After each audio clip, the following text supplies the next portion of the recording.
Welcome to A Script By, Episode 2. I'm Brad Koszo. Thanks for joining me. On this show, we break down some of Hollywood's most notable screenplays and explore why they remain so powerful on the page. For our first episode, I had a great time diving into the darkness of Chinatown with Chuck Bryan from the Cinematic Flashback, but today, we're shifting gears. Last episode, we had incest, murder, and political corruption, but this time, we're going to lighten the mood and the tone as we head out west with William Goldman's Academy Award-winning screenplay for Butch Cassidy and the Sundance Kid. This script brought charm, wit, excitement, romance to a genre many believe was fading, the American Western. Instead of the mythic heroism associated with films by John Ford or Howard Hawks, Goldman takes a myth versus reality approach when initially Hollywood called this script unfilmable. From its masterful opening 10 pages to what an unforgettable freeze frame, we're breaking down how this screenplay reshaped the buddy film and why it still works today. This is A Script By. Let's turn the page.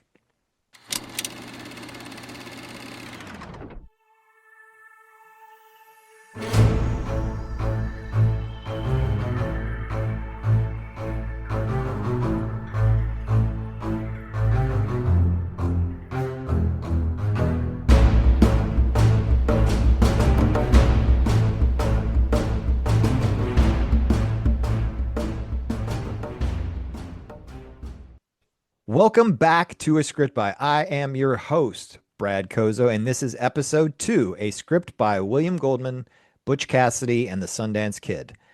With iconic lines like, I've got vision, and the rest of the world wears bifocals, I can't swim, and the endlessly repeated, who are those guys? This is a Western that refuses to behave like one. Today, we're examining a screenplay that breaks the traditional mold, a Western that doubles as a buddy film, that balances humor with inevitability, charm with consequence, and proving that the script is just as compelling on the page as it is on screen. But before we get into our deep dive, I want to welcome my guest for tonight. This is a second show I'm doing, so it's the first time I'm meeting Miss Angela Norris from A Film By, an Atypical Review contributor. Angela, thank you so much for doing this, and welcome to A Script By. Thank you for having me. Pleasure to be here. When did you first see this film? And like later on, like, what did you think? Like, what did you think about the script? The writing of it. I first watched this. My grandpa loved Westerns, and of course, my grandmother was a huge Paul Newman fan, and of course, Butch Cassidy and Sundance Kid made her a Robert Redford fan too. So I'd seen this when I was a kid. It had been quite a long time before I would see it again. So after my rewatch this week, it's probably been about 15, 20 years since I last watched it. Oh, wow. So there's been a bit of a gap between the first and kind of like, this the young adult viewing and then the now viewing. So yeah, for analytical purposes. So I enjoyed obviously, robbing a train, the posse, the whole gang robber thing, and then them being chased, across the Wild West. And they're just that buddy feel to it. Yeah. And then, watching it in later years, especially the current rewatch, the writing as far as that it wasn't your typical Western. It wasn't, like the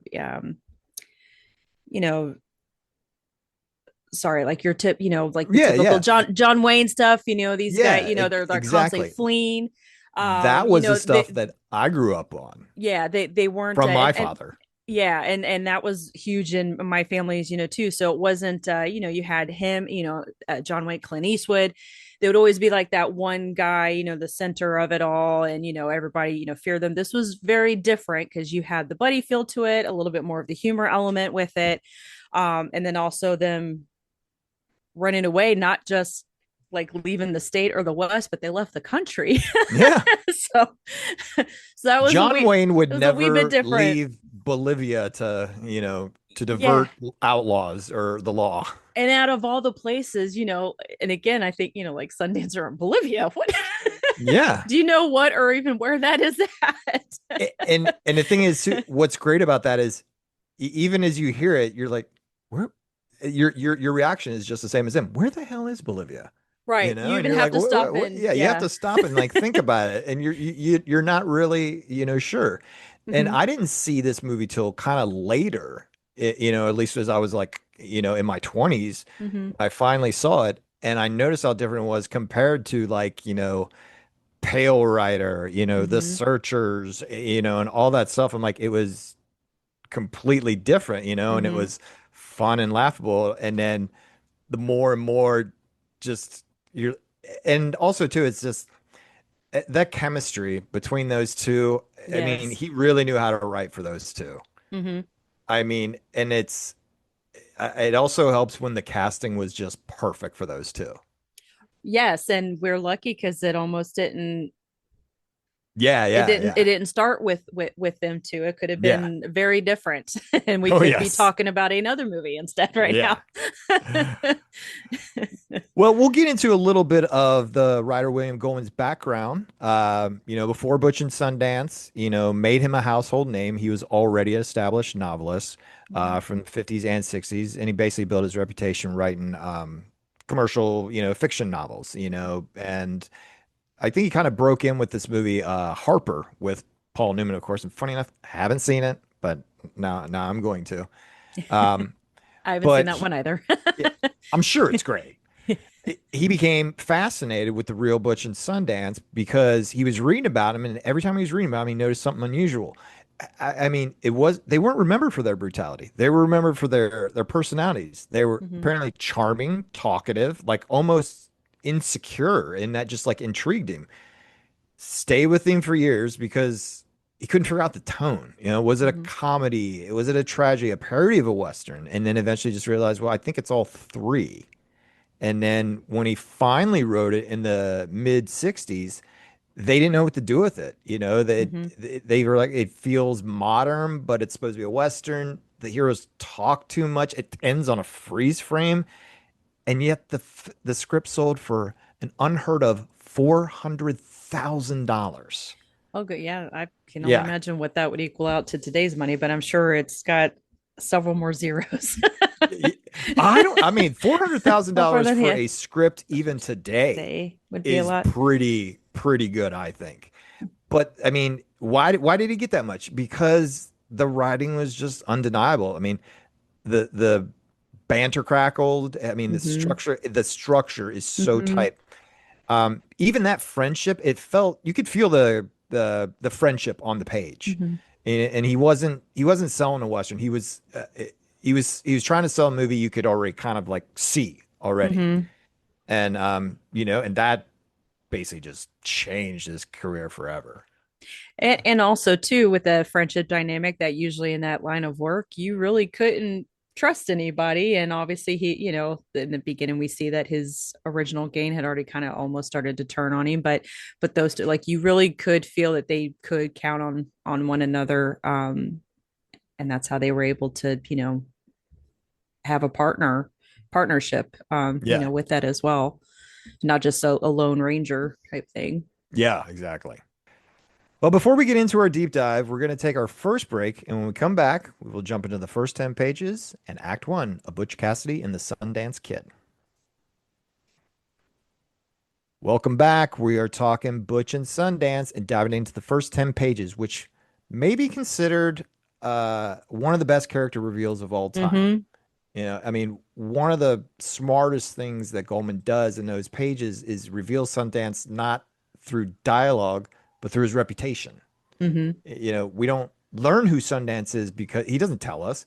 We learn who he is because of the way the room reacts to him.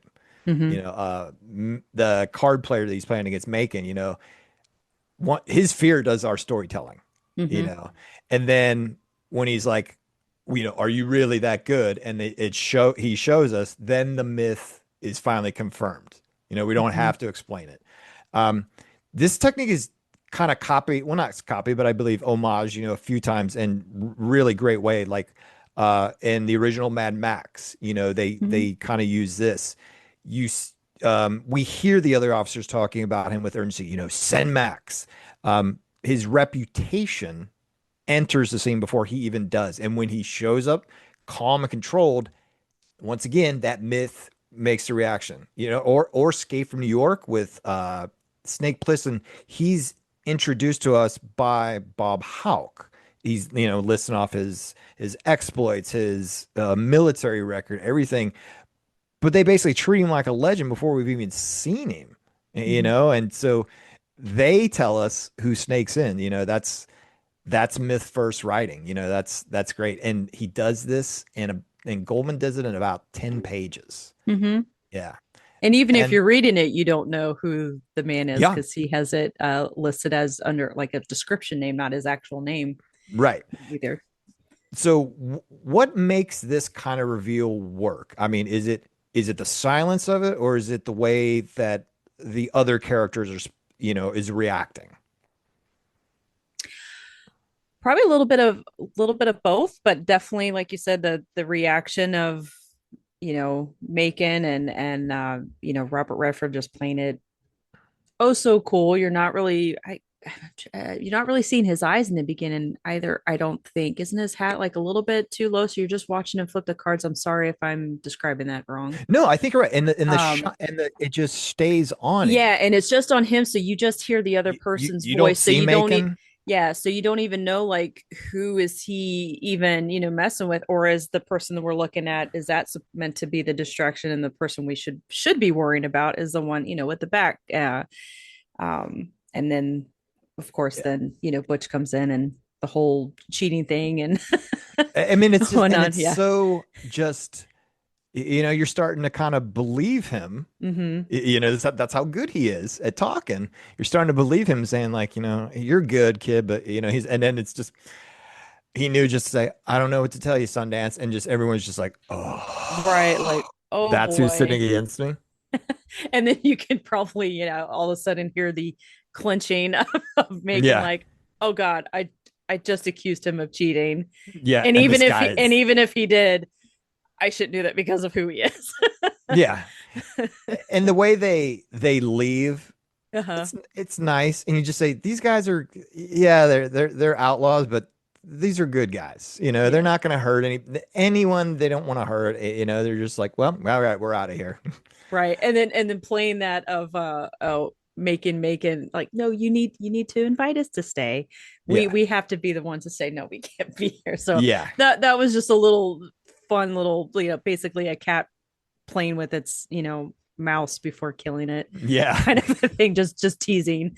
Yeah. Having a little fun with that. Yeah. Well, then we'll get into Act One. Act One of Butch and Sundance, it's built on the charm of them, but it's kind of powered by mistake. I mean, they Goldman, he lets us you find their rhythm, Mm-hmm. their banter. They got sharp banter, robberies. They all seem smooth. Butch talks his way out of problems. Sundance says little, they Mm-hmm. seem in control. The inciting incident this time is that when Butch learns that there's payroll train is run twice a month. Mm-hmm. And he's like, oh, well, then let's do it twice, and that's the choice. There's your incident right there. Without that, then there's it's still inevitability, but that's the thing that sets it all in motion. Mm-hmm. It's not something that happens to them. He chose it, but that's the difference, from the end of background. I mean, the consequences of Mm-hmm. that decision, you don't see it at first, but they build slowly, Mm-hmm. you know, um, you know, then the super posse arrives and those guys do not go away. I Mm-mm. mean, and then you hear this line, this repeated line that has a different meaning almost each time it's said. Mm-hmm. The who are those guys? At first it's who are those guys? They're coming after us. Then it became, wait a minute, who are those guys? They're specifically chasing them. Every trick that they do is not working. and all their old tricks that would always work, and they just keep coming and coming. And in the script, and you'll know this too, that it keeps saying they keep coming, like Mm-hmm. Goldman writes it like, like they're never ending. They're never ending. That's where they're not carefree outlaws anymore, Right. They're and like, then okay, stuff just got real. yeah, when I think Now I this can't isn't remember, so much fun. I might have been Sundance. I can't remember if it's Butch or Sundance, but one of the times when they're just like, who are those guys? It's said with a, we're in trouble. Yeah. Who are those guys? They are too good. Mm-hmm. We're in trouble now.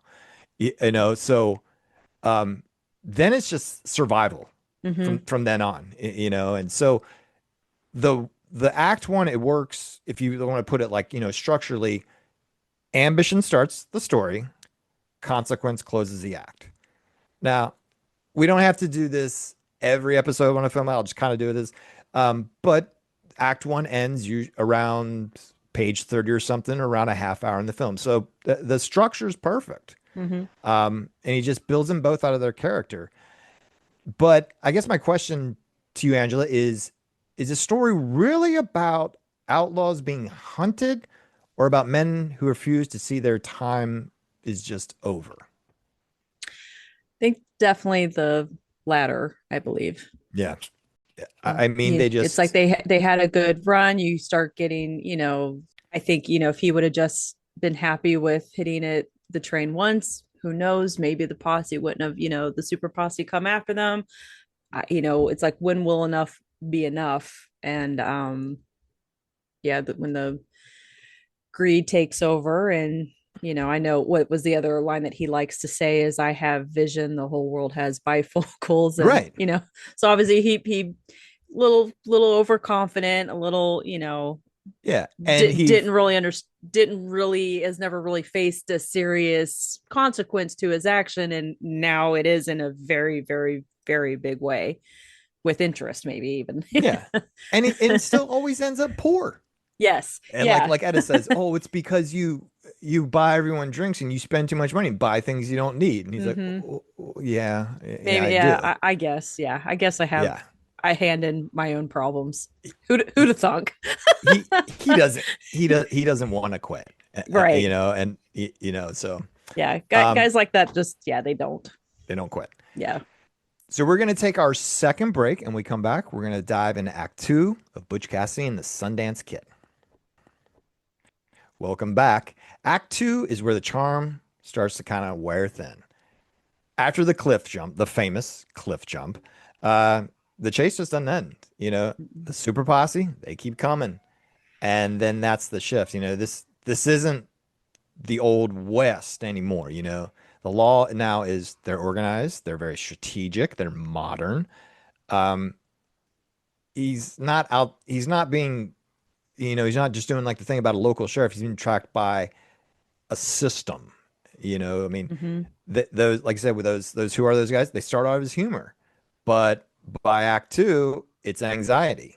Mm-hmm. Every attempt they try to get rid of this posse, they can't do it. The splitting up of the horses, that doesn't work. Jumping from two horses to one and think nothing is working. Um, so the midpoint is when they decide to leave for Bolivia. Now, on the surface, it feels like escape, but structurally, it's exile. They're Mm-hmm. not expanding the frontier. They're out of it. They ran out. Um, so in Bolivia, the robberies, they continue, but the rhythm changes. Language barriers, smaller stakes, they're less confidence. The charm's still there, but it's getting thinner. Goldman kind of puts in these things of, they look a little, not old, but older. Just a Mm-hmm. little bit older each time. And then there's Etta. Um, she sees it. She sees the future clearly than either one of them can. Um, she knows his life has an expiration date. Mm-hmm. It's when she leaves, it's a quiet, but powerful, signal that the fantasy just, it can't last. Right. Um, so by the end of Act Two, Butch and Sundance aren't really leading the myth anymore. They're just reacting to it. I mean, the world's changing, whether they're ready for it or not, So it Hmm. just like he says it at the beginning, I'm like, it's it's a way of life, It's you can't stop it. You all get older. Um, is Act Two?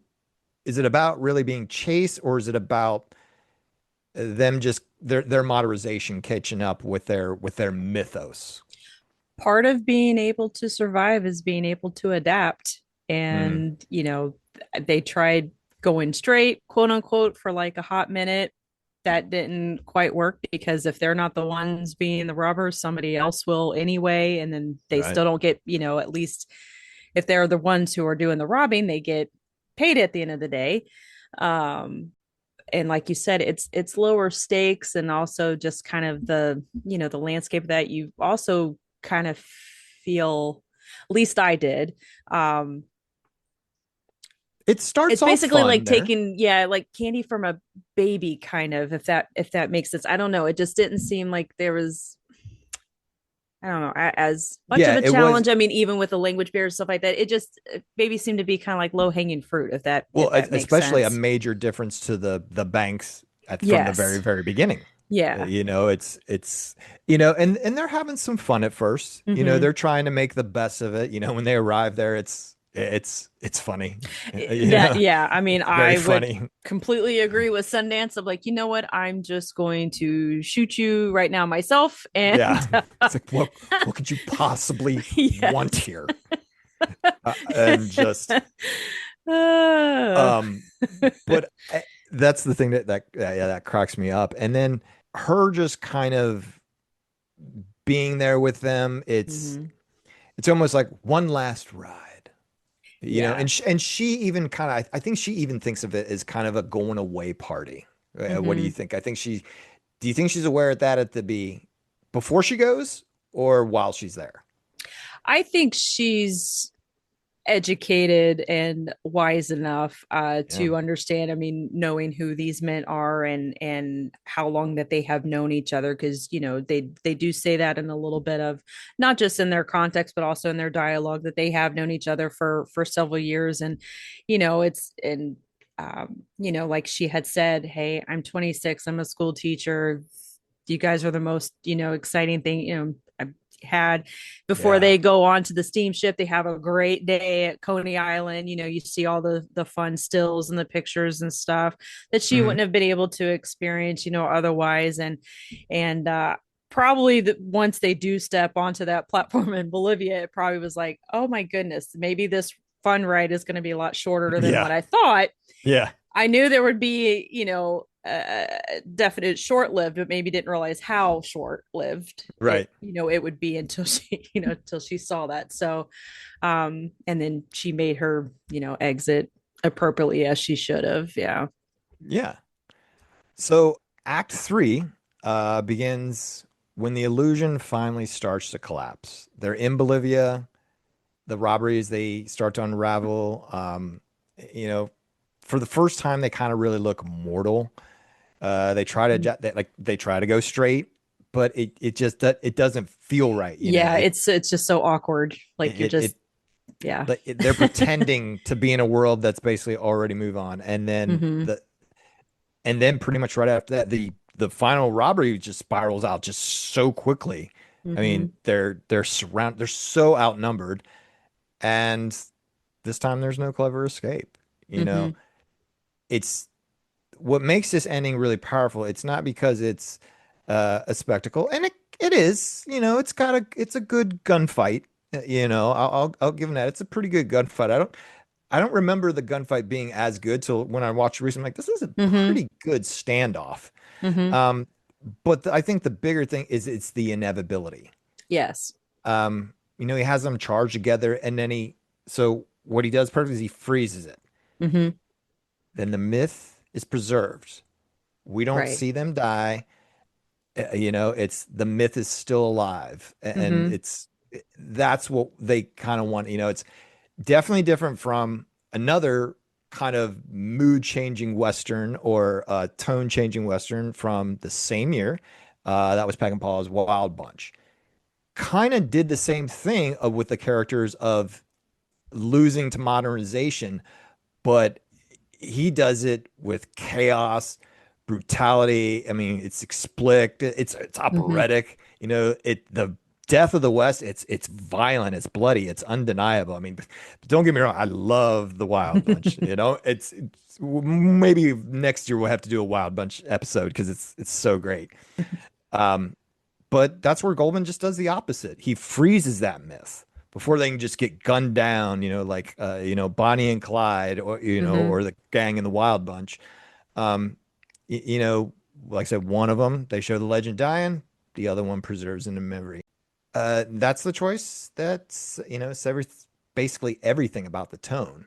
Hmm. Um, and I think you feel good. I think at the end of the movie, you don't really feel too sad, or at the end of the script, you feel like they went out the way they wanted to go out. Yeah, they went out in that blaze of glory. Yeah.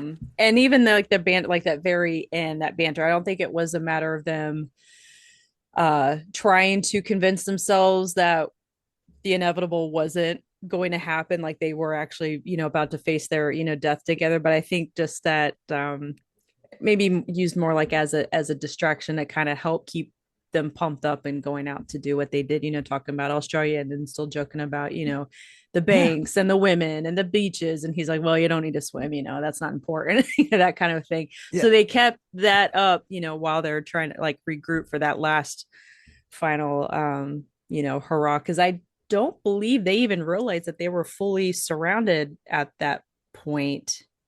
I don't think. They, Um, that's what I love though, is that they yeah, just, they if keep they, that banter yeah, going no matter what. yeah, I mean, from being chased by the super posse mm-hmm, to, to this, to the, mm-hmm, they still don't lose that banter.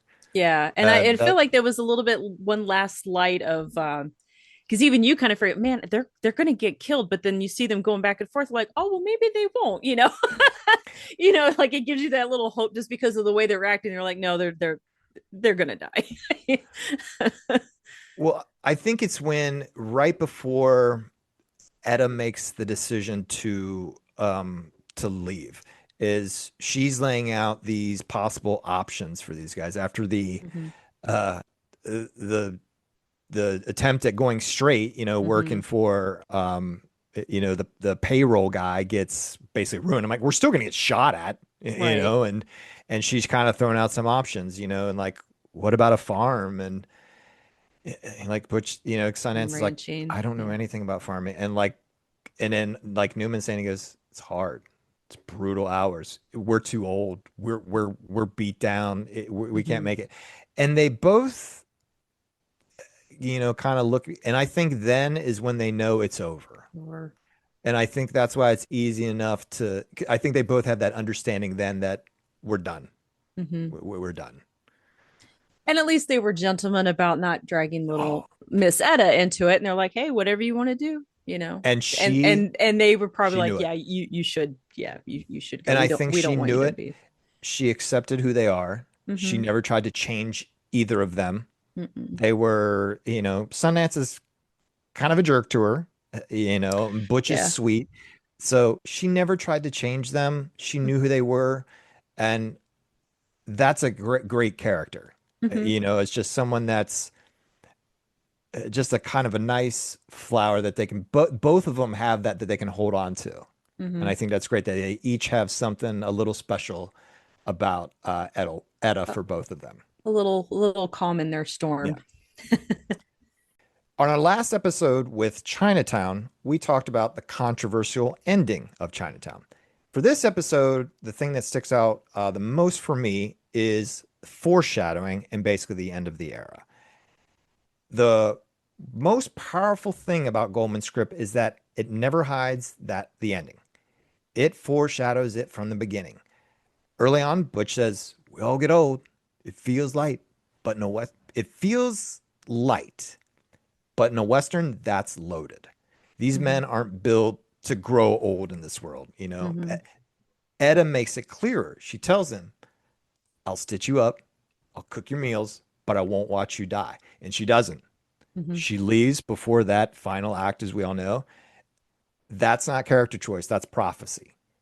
And then the Sheriff Bledsoe, he cuts right to it, right in the Mm-hmm. myth. He's, I think, one of the best things about them. And I want to read what his line is. And it's, he says to them, I never met a soul more affable than you, Butch, or faster than the kid, but you're still nothing but a couple of two-bit outlaws on the dodge. You just want to hide out till it's old times again, but it's over. It's over. Don't you get that? It's over, and you're both going to die bloody, and all you can do is choose where. Um, and there's structural foreshadowing. Super Posse, modernization, organized, relentless. Repeat, the who are these guys? It means something at the beginning, humor, then it's dread. Mm-hmm. Um, Bolivia, it's not freedom, it's exile. Um, so they stop truly winning, So when that freeze frame arrives, it doesn't shock you. It's just you're kind of like you're with it. It Mm-hmm. confirms what it's been telling us all along. It's not just the end of the outlaws, it's the end of the old west and the myth built around it. Well, let's move on to page versus screen. So one of the most fascinating things about the Butch Cassidy and Sundance is how closely the film mirrors Goldman's script. Mm-hmm. Now, that's partly because Goldman does something that, if you're a screenwriter, this is considered taboo. They don't like you to do this. He writes camera direction. Directions, yeah. He uses A cut lot. to repeatedly. He signals edits, shifts, visual emphasis. I mean, yeah, the most screenwriters, the advice is don't do that. Don't direct on the page. Directors hate that.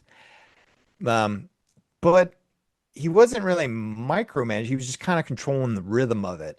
Mm-hmm. Um, that language, it keeps the comedic timing and the cinematic feel isn't added later. It's that cinematic feel is kind of in the script, but yeah, you're not supposed to do that. So writers, if you're out there, please don't do that. Your directors will hate that.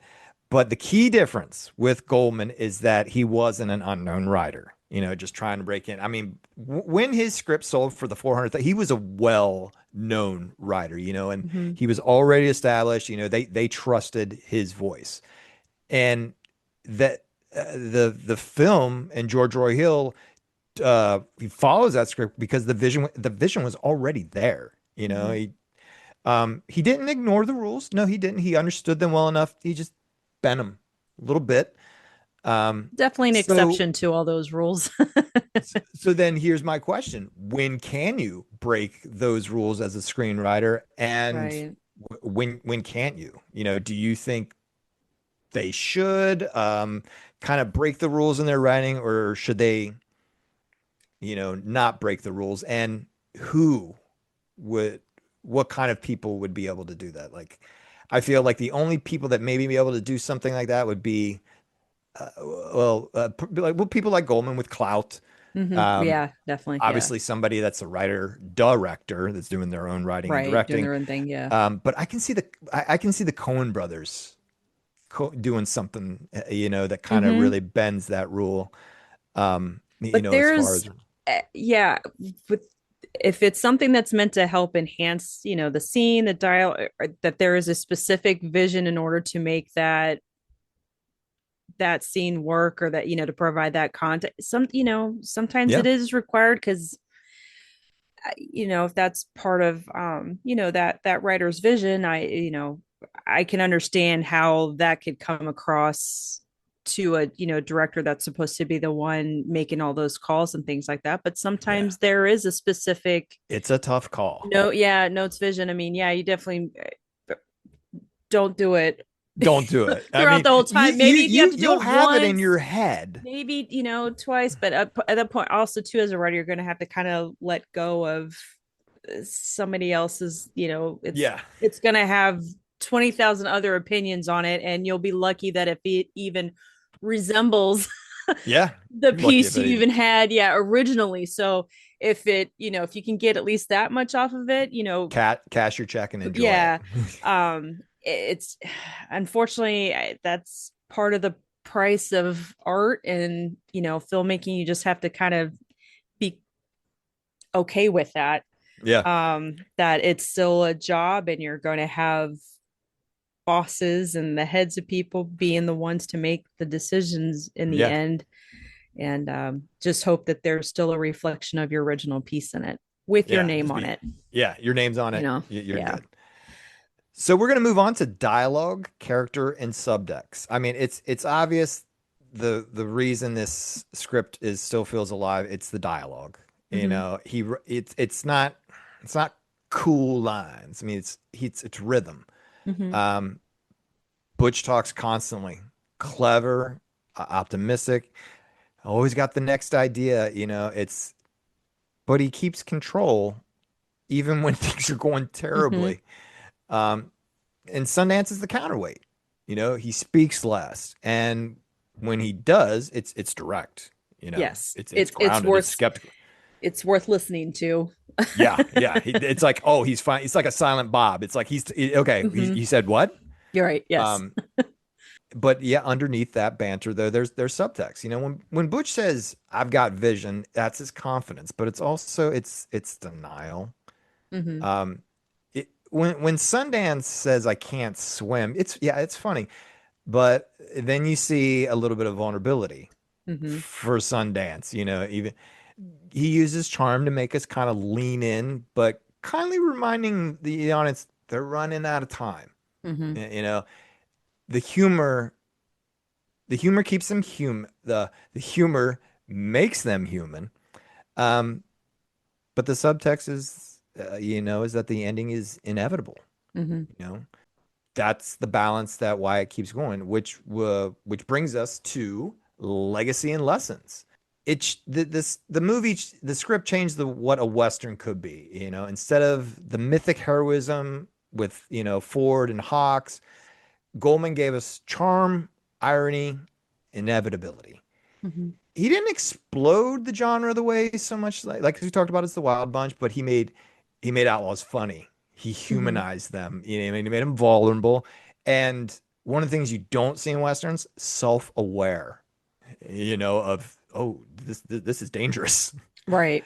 Um, but that buddy dynamic, Mm-hmm. the contrasting personalities, the loyalty, people love that. That loyalty of two characters. Um, and if that's worked for so many films. I mean, Lethal Weapon. Mm-hmm.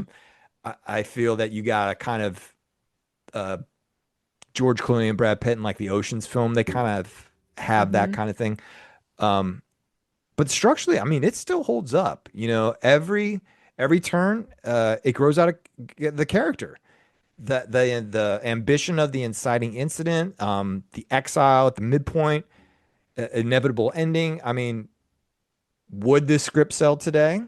Mm, Probably not, because even westerns that aren't like this, can't get made.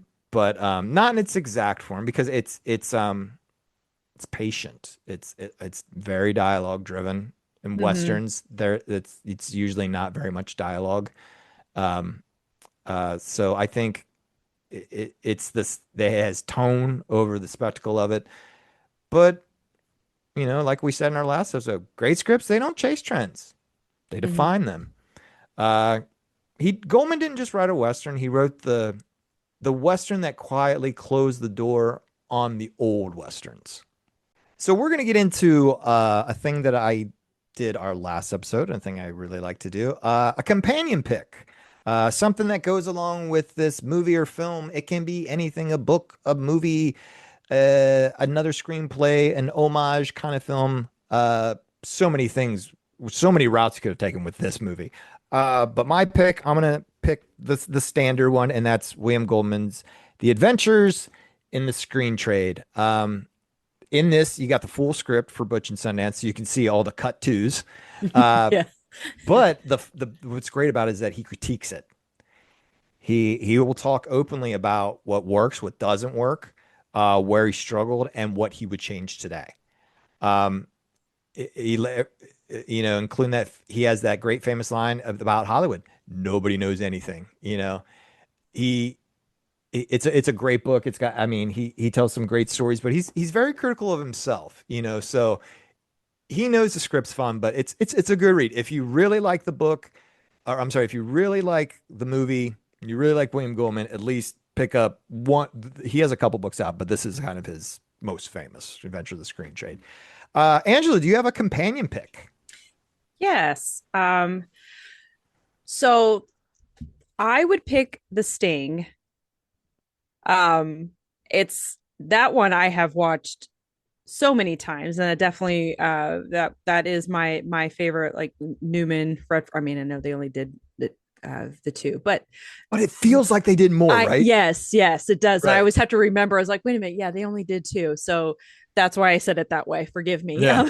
No, I feel like, yeah, like they have like a Matt Damon, Ben Affleck thing happening, but Yes. But it was also the same director as George Butch Roy. Cassidy of the Sundance Kid, and the films were 4 years apart. And even though uh setting wise it would probably more like 40, 45 years apart, you could just Right. kind of watch Butch Cassidy and the Sundance Kid and then just kind of imagine that they're frozen in time only to reappear as two grifters con men in Chicago. Yeah. In the late 30s. But I absolutely I love that movie. I probably watch it at least like once a year. Yeah, um I watched it the other night. It was on I think it was on Netflix actually. Just to kind of get that feel again, mhm. that buddy, thing. And funny enough, the movie I had watched the day before is this Richard Linklater film, this new film that Ethan Hawke's nominated for an Oscar for, Blue Moon. Blue Moon, Where, okay, I've seen the trailer but I it's haven't where he watched it plays yet. this guy, Larry Hart, and the girl that he's trying to date, Margaret Qualley, is with a guy whose name is George Roy Hill. And so Larry Tate, who's Ethan Hawke's character, tells him whatever film he was doing, I think before was like a love story. He goes, forget love stories. He goes, forget romance. He goes, you should focus your next film's friendship, friendship, because that movie, the Blue Moon movie, is about a friendship thing. But he's like, Mhm. focus on friendship, and it's kind of a nice little Easter egg. Nice But little, yeah, that oh, cool. yeah, Well, and then I did have like a little something else so I wanted to kind of touch on because I William Goldman, I knew his name mostly because of The Princess Bride. mm, Obviously, if we were to watch Butch Cassidy and The Princess Bride, that would be one weird showing. But I my grandfather introduced me to that when I was a kid as well, and it's been one of my absolute favorites. So it's nice if you want to have a little bit of a difference. He not only wrote that novel, into fantasy, but also the screenplay. But like when you were talking earlier about when he did start pitching the screenplay for Butch Cassidy and the Sundance Kid to studios, and they weren't sure how to market it or what genre was. Princess Bride was the same way. They're like, yeah. we have no idea, like how it just maybe a little bit more difficult than Butch Cassidy. Maybe I don't know. That's just a matter of opinion. But it's just No, funny I that definitely believe that. Yeah. but that's just funny that he kind of ran into that with a He couple had pieces of range, his man. work, and showing what range he had. And then I know you had already shared a quote, but the one I had found was because you were talking about how he's very self-critical of his work Yeah. in the books, and he says, paraphrasing, I don't like my writing.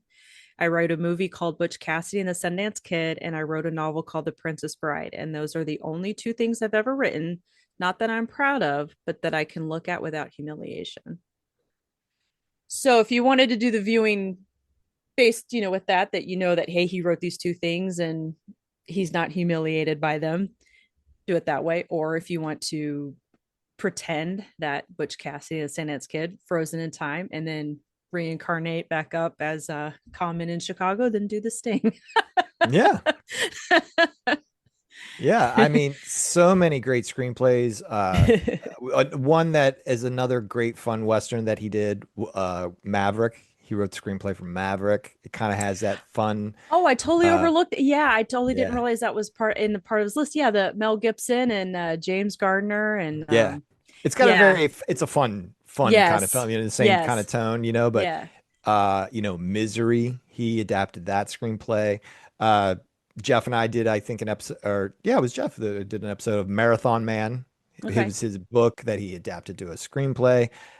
Scott and I talked about him on our All the President's Men episode. Hmm. So yeah, he gets. Yeah, when I went to college and some of the film classes I was taking, my instructor was or professor was very keen on making us know William Goldman, about him and Hmm. his work.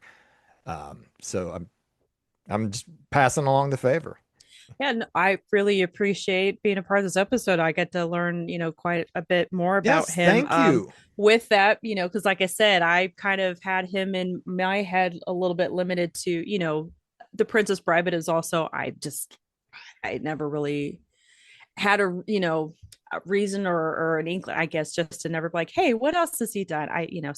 So I love like these, these podcasts and these, topics are getting that Yeah, yeah. curiosity open and like, oh my goodness, I didn't totally realize. I'm like, well, where have I been in a row? Well, I And I do too, I do work for a living, but You still, know, sometimes you're just watching something and your credits go by. And I think that's uh-huh. how it was with like Misery. I was kind of just watching Misery and it's just like, obviously based on the novel by Stephen King, screenplay by William Goldman. You're like, huh, Right. how about that? No wonder this movie kind of really, Uh-huh. really has got a great rhythm to Well, it. even, I was so silly, when I was pulling up, doing my research on Butch Cassidy, I was like, is that the same William Goldman? It certainly Yep. is. And I'm like, well, they can't really be registered with the same name, Right. multiple people. So I'm like, is that really the same world? My mind completely, blown wide open. So I appreciate that. Well, folks, that's a script by William Goldman. Butch Cassidy in the Sundance Kid still remains one of the rare screenplays that feels effortless. But hey, it's anything but. Beneath that charm and banter is precision, and beneath the humor is inevitability. Goldman just didn't write a Western. He wrote a Western about the end of Westerns, a story where myth is preserved even as the world moves past it. It's funny, it's romantic, it's disciplined, and it reminds us that great screenplays don't just entertain, they define their moment. I want to thank my guest, Angela Norris. Thank you. Make sure you check out her Atypical Reviews, am I saying that correctly, on the Film by website. I believe you are going to be doing The Bride next, the That Maggie will, Gyllenhaal film. yep, that will be next. And then soon here, just look out for the latest version of Wuthering Heights. Should be posted this week. All right. Well, that is a fade out on Butch Cassidy and his Sundance Kid.